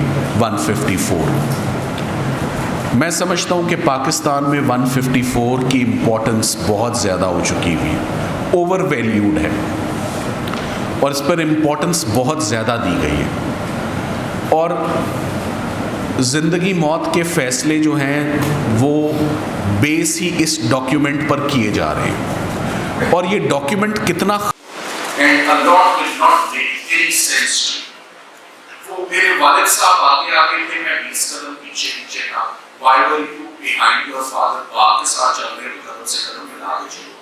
You are a chance, you are not there। So a lot of things would not make sense to you in first information। वहाँ से अपना केस आप करना शुरू करें। हम फर्स्ट इंफॉर्मेशन रिपोर्ट में अब साथ एक नई चीज भी आ गई, साथ उसको पैरेलल भी देखिए। Agree, dissatisfied, disgruntled people मायूस, पुलिस की तफ्तीश से they file private criminal complaints। Section 200 बड़ी इफेक्टिव है। 10 में से 4 सजाएं मौत आजकल इस तरह से की गई है। 10 में से 4 इधर भी नहीं आ रही। इसमें फैसला कामयाब है। पुलिस साजबाज होके और बात गहरी है, मगर आई होप आप समझेंगे क्या है। इस तगासे की प्रोविजन रखना और इस तगासे का कामयाब होना स्टेट के लिए निहायत अफसोस का काम। स्टेट चलान केस के लिए इंतहाई अफसोस का मकाम है कि इस तगासा रखा हुआ है। लोग खुद साबित करें फौजदारी के जो अपने बलबूते पे, अपने जोरे बाजू पर, अपनी शहादतें लाते हुए, ये अनफॉर्चुनेट बात है। So, as a criminal lawyer, you have to look for deviations। इस तगासा क्यों फाइल किया गया? जजेस एक ही सवाल पूछते हैं और सीरियस उस वकील को लेते हैं जो पहले सवाल का जवाब दे फिर दूसरी बात। आजकल एक और बात और चल रही है, जैसा सवाल पूछते हैं सर पहले सर मैं जरा मोटिव पर बात करूं, जैसा अनॉय हो जाते हैं जो मैं पूछ रहा हूं प्लीज वो बता दें कि इस तगासे में डिसऑनेस्ट इम्प्रूवमेंट्स क्या है। तो आप बताएंगे सर ये मुझसे और ये रोल या ऑकुलर मेडिकल के तजाद को सवाल किया इस तरह से। इस तगासा दायर करने का ऑब्जेक्टिव ये सो आप FIR पढ़ेंगे, आप इस तगासा पढ़ेंगे, जज का एक सवाल है कि वो इस तगासा किया और क्या चीज करना चाहते हो इससे। तो मैं नॉर्मली अचीव ये करना चाहता हूँ कि ये चीज इन्होंने लाइट इंट्रोड्यूस की, इन्होंने सोर्स इंट्रोड्यूस किया, इन्होंने they have increased the number of accused, they have corrected the roles, इन्होंने substitute किया। So इस तगासा is very important कि आप उसको देखिए। FIR को पढ़े, कार्रवाई पुलिस को नीचे पढ़े, बड़ी इंपॉर्टेंट बातें। आप परसों एक मर्डर केस पढ़ा, कचहरी में फायरिंग हुई, मौके पर ये हो गया, कार्रवाई पुलिस ने लिखा कि हमने मौके से फलाने को गिरफ्तार करना, एक पिस्तौल 30 और मैगजीन भरी 8 गोलियां मौके से गिरफ्तार। प्रोसिक्यूशन का तो केस जबरदस्त अगर कार्रवाई पुलिस में अरेस्ट कर ली, अगर कार्रवाई पुलिस में अरेस्ट नहीं है, मौके का अगर हुआ है तो बड़ी डिफिकल्टी है उसको। जब अरेस्ट 2 दिन बाद शो कर रहे हैं, रिकवरी 4 दिन बाद की शो कर रहे हैं, तो अरेस्ट की डाउटफुल हो गई। कन्फेशन भी डाउटफुल हो गया और रिकवरीज भी जो है वो भी there also went down the drain. ये तो मौके की अरेस्ट सेशन कोर्ट का हुआ तो वहीं से सारी चीजें मैं एफआईआर से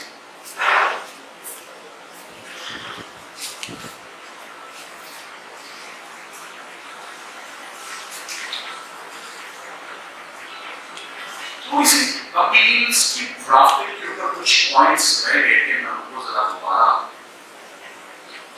और जब फाइलिंग होती है ये प्रॉब्लम बहुत ज्यादा आती है, प्रोफेशनल एथिक्स से भी इसका ताल्लुक है। बेटर कॉपीज जो है एमएलसीज, एमएलआर, एफआईआर, उसमें बहुत ज्यादा ध्यान रखने की जरूरत है। हेल्पिंग द जज, assisting the court, these are the professional elements कि उसमें, और अक्सर मैंने देखा है ये भी होता है कि डिलिबरेट या डिसऑनेस्ट कोई बेटर कॉपी हुई होती है, खुदाना खास्ता किसी मटेरियल मोटिव के नतीजे में वो अक्सर बुकना सिर्फ कोई या उनके सेक्रेटरी साहब साइन कर देते और वो फाइल, मगर वकील साहब के लिए वो एम्बैरेसमेंट का बायस बनती है कि ये आपने देखा है जब मुखालिफ वकील उसको पॉइंट आउट करता है। और डिफेंस लॉयर के लिए तो बड़ी दिक्कतें ज्यादा है। डिफेंस लॉयर अकेला और दूसरी साइड पे जज साहब भी रिलीफ नहीं देना चाहते, प्रोसिक्यूटर साहब भी आएंगे और साथ में कंप्लेनेंट काउंसिल भी मौजूद है, तो किसी ना किसी वहां 3 चेक्स लगे, आपका एक चेक है और वहां पर 3 चेक्स है, ये रिलीफ नहीं देंगे, रोकनी है। So supporting documents and evidence is very important. Draft your petitions carefully with precision. हमारे पास एक बहुत फाजिल और बहुत मशहूर जज साहब और क्रिमिनल प्रैक्टिशनर फॉल हो गए, फर्रुख आफ्ताब साहब, अगर आपने उनका नाम सुना, फर्रुख आफ्ताब साहब। मुझे इत्तेफाक हुआ उनके साथ कुछ केसेस करते हुए और उनको ऑब्जर्व करते हुए। आप लोगों ने शायद एक चीज महसूस की, मेरा आपसे सवाल है कि दहशतगर्दी की कोर्ट ने कॉन्सेप्ट इंट्रोड्यूस किया था कि ना सिर्फ पेज नंबर के लाइंस भी नंबर एविडेंस पीडब्ल्यू 13 1 2 3 4 9 वो अपनी ड्राफ्टिंग का एक उनका बड़ा यूनिक स्टाइल है and I try to adopt it।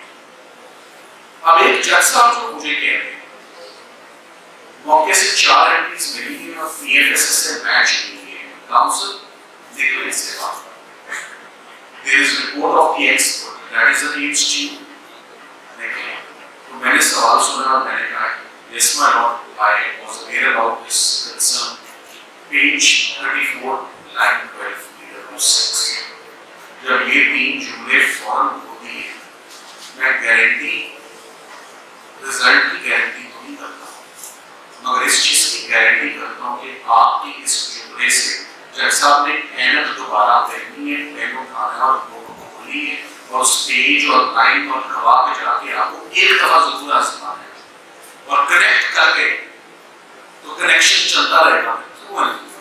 जहाँ जज को ले जाना चाहेंगे वो चलेगा, और वो चीज सिर्फ एक ही तरीके से आती है। कॉन्फिडेंस कोई कुदरत का तोहफा नहीं है कि जिबिलत में या इंस्टिंक्ट में इंसान ऊपर से ले आए। आप यकीन माने कॉन्फिडेंस सिर्फ पढ़ने से आता है और किसी से। You know your brief, you have read your brief, तो आमद होगी मौके पे। आपको जो सवाल पूछा जाएगा आप उसका जवाब मौके पर देंगे। सो मैंने ये चीज बार आजमाई और मैंने जज साहब से सीखी। जज साहब अपनी ड्राफ्टिंग में कहते हैं referring to the motive aspect of the case, kind attention of the honorable bench is drawn to PW 5 page 43 line 23। सवाल ये पैदा होता कि जब आप ऐसी बात कर जज साहब पेज 23 line 43 या 12 जाके एक दफा, मगर अगर जाके आप लोग को सजेशन पढ़ाते हैं तो टाइम जाएगा सजेशन नहीं पढ़ पाता मैंने, एविडेंस में कोई चीज अचीव की है तो बताओ। एक और बात जो मैंने 20 साल की वकालत के बाद फौजदारी की दो मेरी समझ में आई, मैं आज आपसे शेयर करना चाहता हूं। एक बात बड़े अफसोस की है कि अगर मैंने 100 में से 95 केस बरी करवाई, 100 में से 95 इक्विटल्स अगर मैंने लिए, तो वो एग्जामिनेशन इन चीफ और एफआईआर पढ़ना ही काफी था। कभी भी क्रॉस एग्जामिनेशन में मेरी मदद नहीं की बंदा बरी कराने में। खतरनाक बात बता रहा हूं, very rarely, very exceptionally, the judges facing reliance on cross-examination have given me relief. Prosecution case की अपनी problems, अपने defects, अपने lacunas, अपने shortcomings माशाल्लाह काफी होते हैं। कि जिन्ना ने तो हमेशा मुझे तारीफ किया कि हमने खुद ही अपना काम पकड़ा किया, ये मैंने किया। गलत सवाल, गलत cross examination. So cross examination has very, so this is also a wake up call कि क्रॉस एग्जामिनेशन का मकसद क्या है, ऑब्जेक्टिव क्या है। क्या 15-20 सफे की स्पेस लेना है, या बड़े इफेक्टिव क्रॉस एग्जामिनर्स आते थे और कोई अग्रेसिव सवाल नहीं, कोई बदतमीजी नहीं, बड़े ठंडे मिलते सवाल। और मैंने गवाहों को देखा पानी में ये पूछ क्या रहा है, ऐसे तलाश के सवाल डालते हैं, स्वीट पोलाइट इफेक्टिव। गवाह एक्सपेक्ट नहीं था कि मेरे साथ इतना काइंड होगा, मगर उसको पता है कि वो ले क्या रहा है, निकलवा क्या रहा है उससे। तो ये भी बात आपको सेशन कोर्ट में कोई अच्छी जगह करता है खड़े होके, सिर्फ डिस्टेंसेस पूछ लेना, रिश्तेदारियां पूछ लेना, ना जजेस पढ़ते हैं, हमें भी डांटते हैं, बिला वजह एविडेंस पढ़े जा रहे हो, क्रॉस एग्जामिनेशन पढ़े जा रहे हो।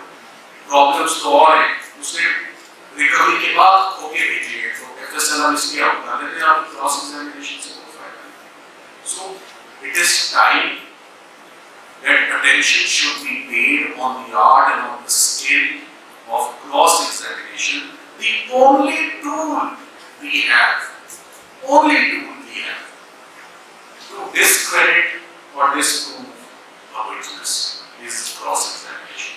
उसकी इम्पोर्टेंस बेहतर होनी चाहिए कि मैं जो आपसे ये बात बता रहा हूँ कि जिन्ना मेरी मदद नहीं करनी चाहिए,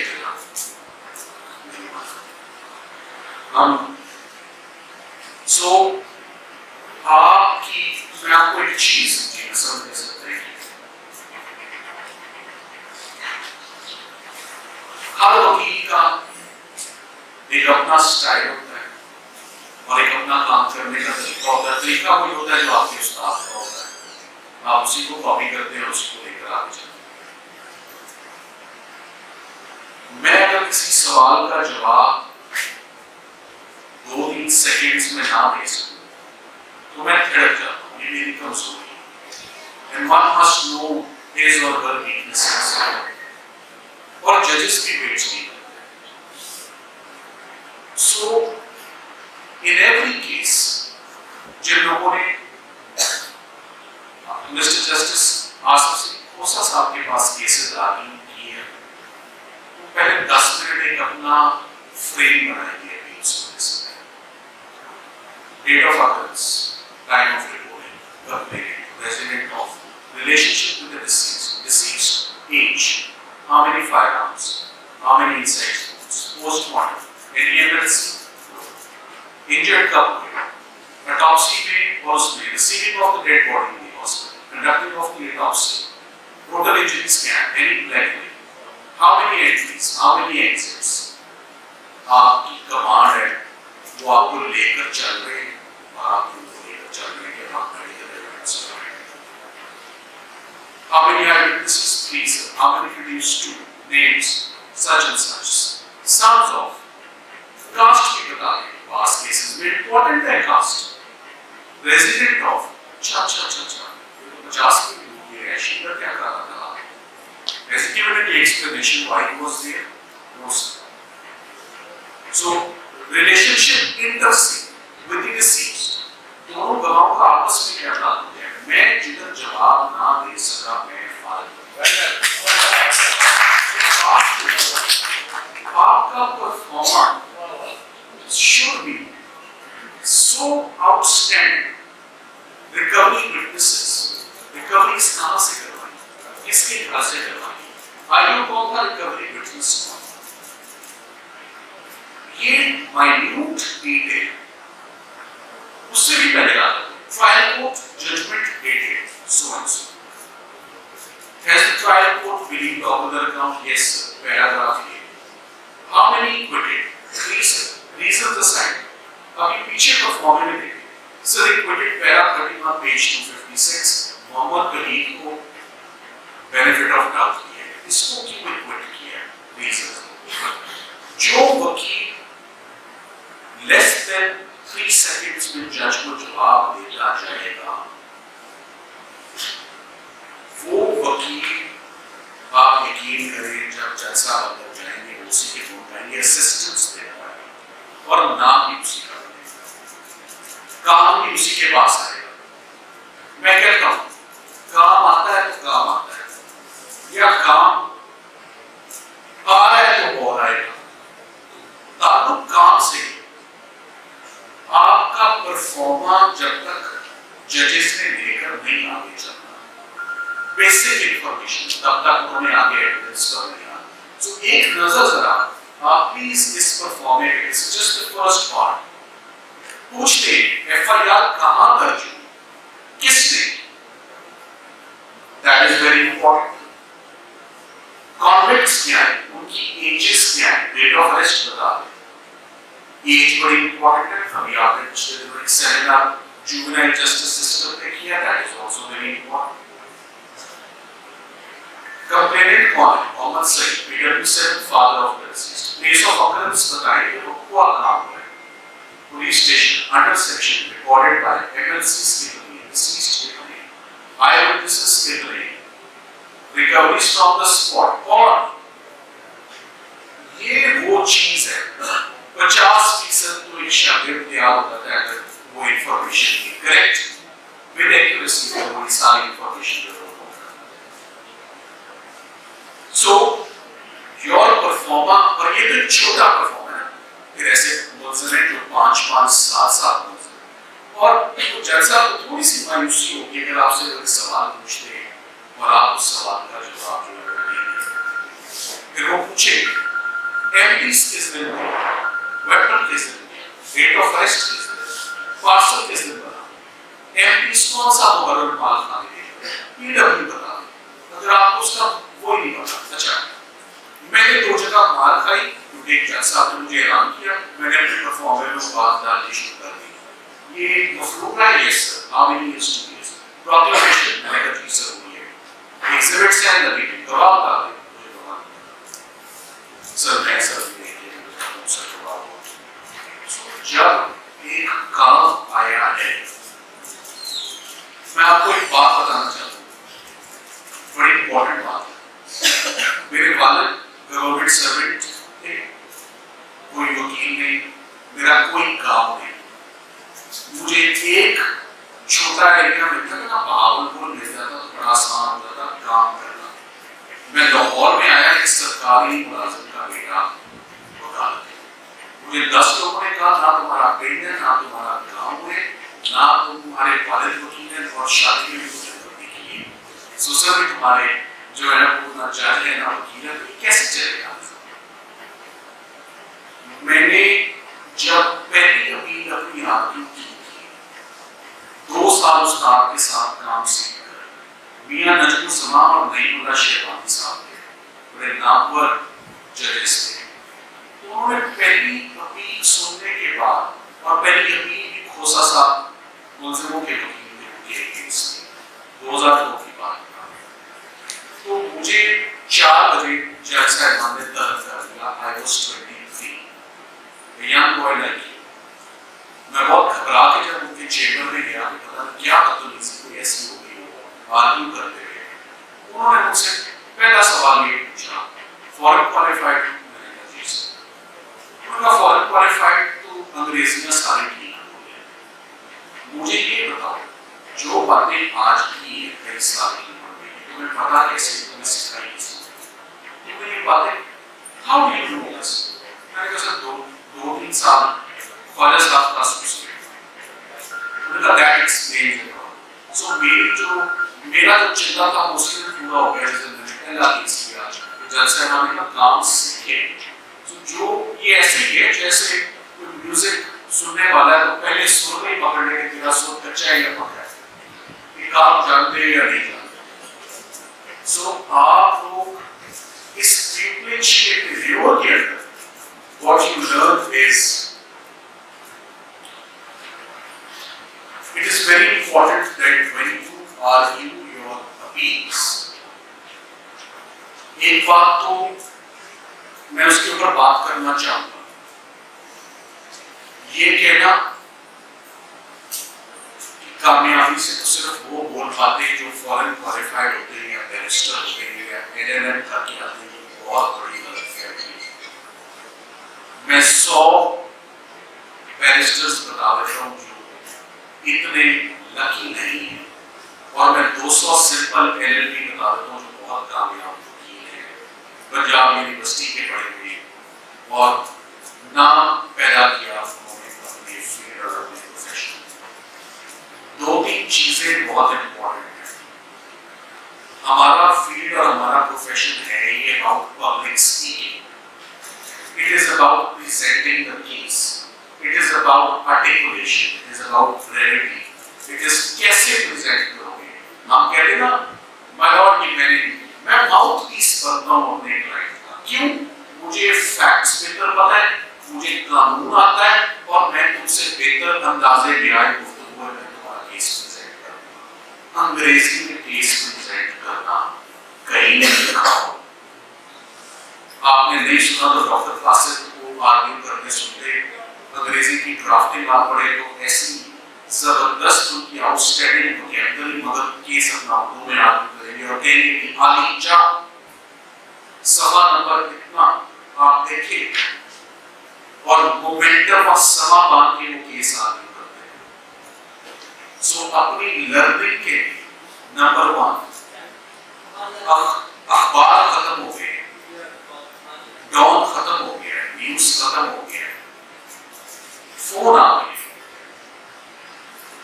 आप अपनी लर्निंग जैसे करनी है ना, लर्निंग वो नेटफ्लिक्स इतना बड़ा तोहफा आ चुका है, कोई घर ऐसा नहीं है जहां पर इंटरनेट की फैसिलिटी मौजूद। I learn so much. मैं आपको 15 ऐसे प्रोग्राम्स बता दूं कि क्रिमिनल लॉयर्स के लिए देखना इतना जरूरी है, इतना आपका ज़हन खुलेगा, इतने जबरदस्त एक्सप्रेशंस, आइडियाज आपको से मोटिवेशनल आपको इंस्पिरेशन मिलती है। सो किताब पढ़ने, टीवी देखना, नेटफ्लिक्स देखना, BBC सुननी है, BBC सुन ले, CNN सुनना है, CNN सुन ले, मगर कंस्ट्रक्टिव 1-1.5 घंटा दिन का एलोकेट जरूर करें अपने कीमती टाइम से टू इम्प्रूव योरसेल्फ और अपने फ्लो को। मैं बहुत खुशी से आ गया हूँ कि अटल साहब ने मुझे बुलाया, 2 घंटे में खुला बोलता रहूंगा, जैसा आपने तो मुझे 2 मिनट से ज्यादा मौका नहीं देना, मेरी अचाउगी बोलिए बोलने। मैं पढ़ाता हूँ, मैं लॉ कॉलेज जाता हूँ, बड़ी खुशी से जाता हूँ, मैं बच्चों को पढ़ाता हूँ कि 2 घंटे मेरी एक्सरसाइज होती है to speak and to present. बड़े प्रेशर्स आते हैं और उन प्रेशर्स में आपने लर्न करना होता है कि आपके केसेस को कैसे आर्ग्यू करना, और वो यही चीजें हैं जो आपको सिखाती हैं। सो अपनी लर्निंग के प्रोसेस को आप जो है वो जरूर लेकर चलें। मैं अपील्स आर्ग्यू करते हुए कुछ टिप्स सोचते हुए मैं आपको देना चाहता हूँ कि वो क्या है। सबसे पहले मैं बात ऑफ कोर्स मर्डर की और वायलेंट क्राइम्स की कर रहा हूँ। The sequence always when you read and when you argue is, first of all, it is the first information report, it is the private criminal complaint, and it is the charge and it is the medical evidence. Routine ये मेरी आप लोगों से गुजारिश है कि इस सारे काम को करने से पहले अगर टाइम मिले, ये बात मैंने अपने बहुत सीनियर मित्रों से सुनी है कि पुराने वक्तों में जब मर्डर रेफरेंस सुना जाता था 70s, 80s, even early 90s, we were not there of course. तो जजेस कहते थे कौन-कौन से इन टेरर मॉडल्स पढ़ना चाहते हैं अपील में,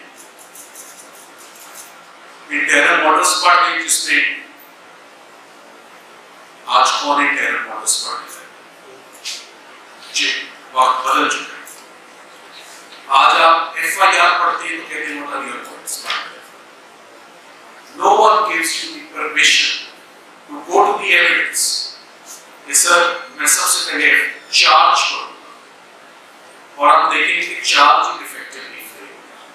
88 कोर्ट जुरिस्डिक्शन में 780 में चार्ज या मर्डर में डिकॉइटी में चार्ज किया हुआ जज साहब ने एंड में ना कन्विक्ट किया ना एक्विट किया, केस रिमांड भी करवाना बहुत बड़ी मुबारकबाद है। क्लाइंट चिल्लाने वाला कि ये तो केस रिमांड हो गया, सारा रील ओपन हो गया। This is success.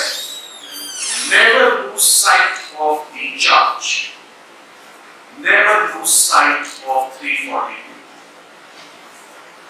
इतना प्रॉब्लमेटिक केस होता है, काम तो जज साहब का होता है इंक्रिमिनेटिंग एविडेंस 342 में नोटिस को कोट करना, मजबूरन काम ये हमारे गवर्नमेंट प्रोसिक्यूटर्स को करना पड़ता है। They frame the questions and give it to the judges.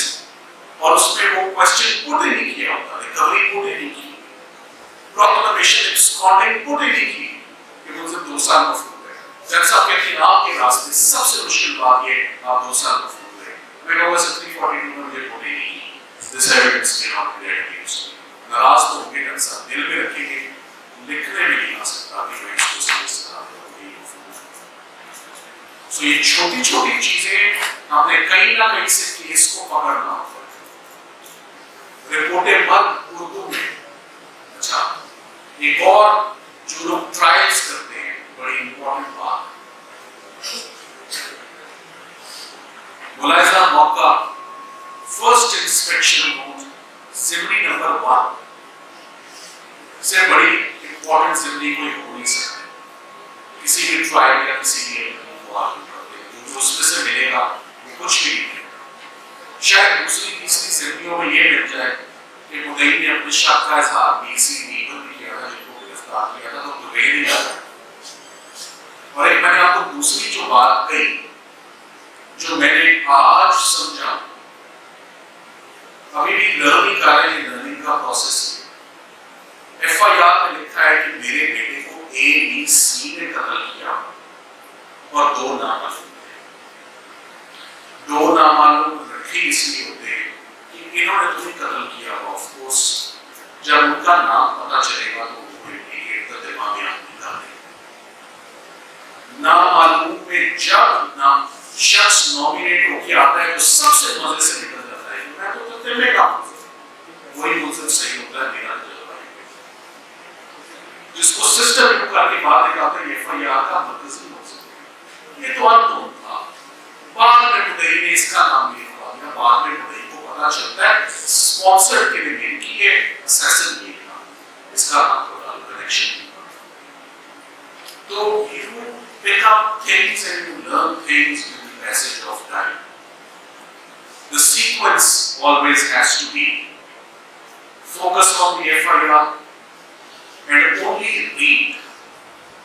जज साहब 2 दफा मौके देते तकरीर का कि मैं एविडेंस पढ़ता हुआ कमेंट करता हूं और एंड में कहूं क्या मैंने सही कहा। ऐसा आप या तो अपनी आदत बनाए कि सर ये एविडेंस है, ये भी है, ये मेरी स्ट्रेटजी है, ये मेरा गेम होता है। मैंने पढ़े सिर्फ 4 गवाह और कुल मिला के 30-35 नहीं। मैं FIR पढ़ूंगा, मैं मेडिकल पढ़ूंगा, मैं बिला स्केल नक्शा देखूंगा, मैं विद स्केल नक्शा देखूंगा और मैं IO पढ़ूंगा और मैं CW2 पढ़ूंगा। और मैं अपने सजेशंस को। तो जैसा कि आप बड़ी सीरियसनेस से आपने अपना गेम प्लान जो है वो शेयर किया कि मैं इस सीक्वेंस से अपनी आपने FIR पढ़ी।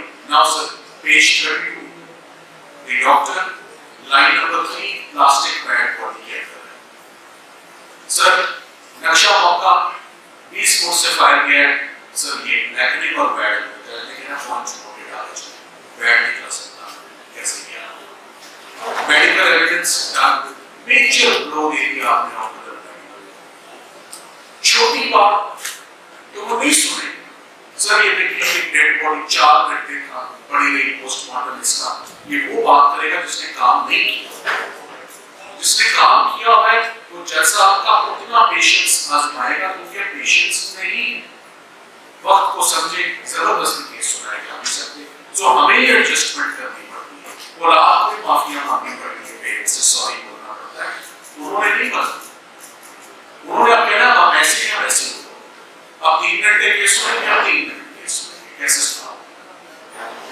आप ऑकुलर अकाउंट पर आए ऑकुलर अकाउंट में आप बताएं कि सर मैं ऑकुलर अकाउंट से ऐसे डील करता हूं that is sum up your case summing up is very important summing up is very crucial how you present the case final nails आप कैसे देते हैं केस को ये बहुत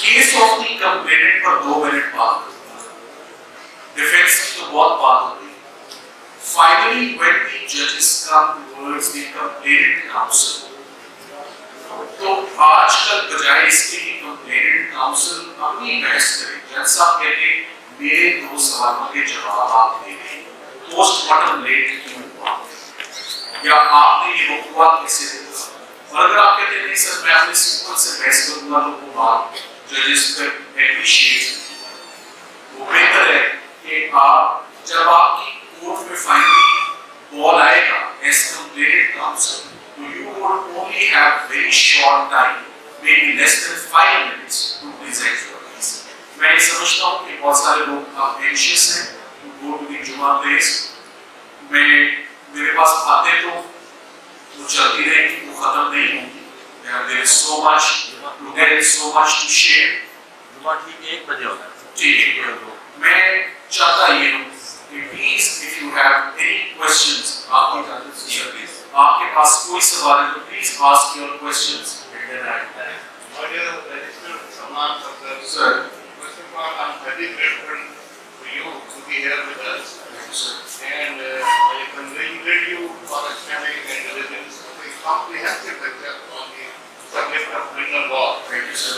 At the same time मैं कंजूसी करूंगा कि अगर सदर को एक शाबाश न दे क्या बात अपने आप को बुला के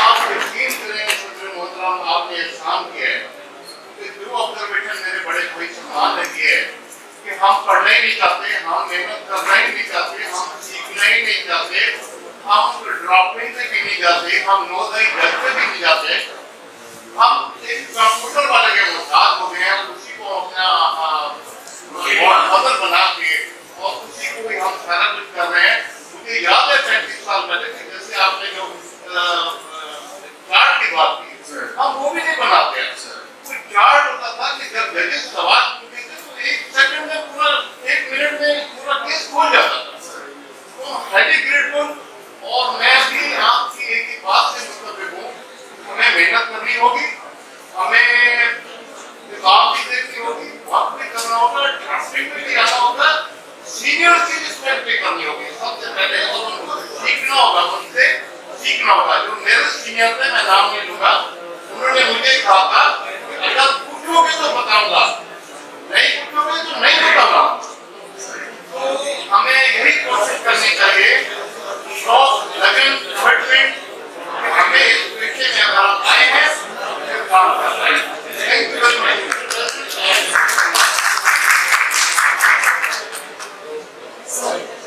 please sir thanks a lot आपने आपसे तो मुझे यूँ लगा कि यहाँ पर हमारे इजाज़ साहब के साथ मलिक मोहम्मद साहब ये एक किताब है रामपाल की, जुड़ करके आपने उसी की हमें यहाँ पे नरेशन उसी की प्रेजेंटेशन बड़ा मजा आया, आप उसमें करिए। सर होता ये है कि टिपिकली जो आप करते हैं, हम सर इनिशियल स्टेज पे जो जब रहे थे, हम इस अपील करके पहुँचते नहीं हैं। हमारा केस को इनिशियल स्टेज में लगाया और पार्टी आपने कम इस्तेमाल की लेस प्रिविलेज, कम लेस प्रिविलेज। हमारे पास पार्टी की लिस्ट लेती ही नहीं है अपील में जाने के लिए। हमारे पास पहली अपील आपके सर वो बहुत ही रैम के लिए, वो रैम के लिए भी क्लाइंट हमसे करता है कि जनाब आगे मेरे केस को जो नीचे आपने बता दिया उसको आगे कुछ नमो कर दीजिएगा, या एक अपील हम करते हैं हमसे या मेहरबानी कर आगे नीचे।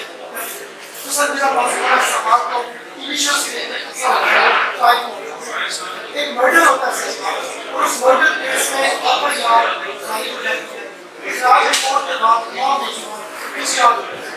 उसमें 5 लीगल ईयर्स, वो लीगल ईयर्स इंडिविजुअल कैपेसिटी में अलग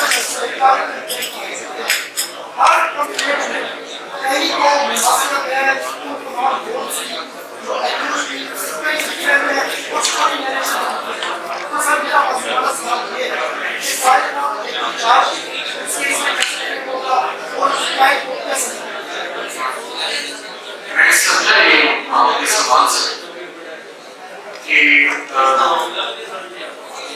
शराब केस, पुलिस केस तो ऑफकोर्स दबाव हो गया और सबसे बड़ी जो गलती हुई कि प्रोसिक्यूशन और रिलीफ पार्टीज में सक्सेसफुल और 5 फैमिलीज ने 5 मुख्तलिफ इस्तेमाल with 5 मुख्तलिफ versions of the case।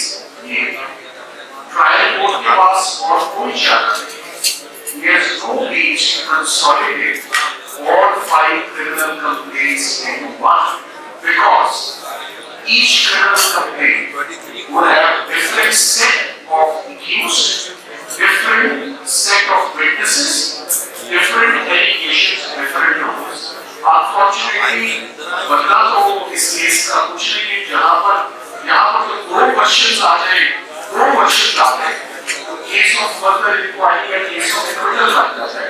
आपके केस में तो केस ऑफ 5 वर्षन आते हैं, 5 मुख्तलिफ लोग या 5 मुख्तलिफ चार्ज तो ट्रायल को उस खुलासे के ऊपर उसी केस की बुनियाद पर एक ही केस में separate charge separate. It cannot be one consolidated charge. Any other question? This part of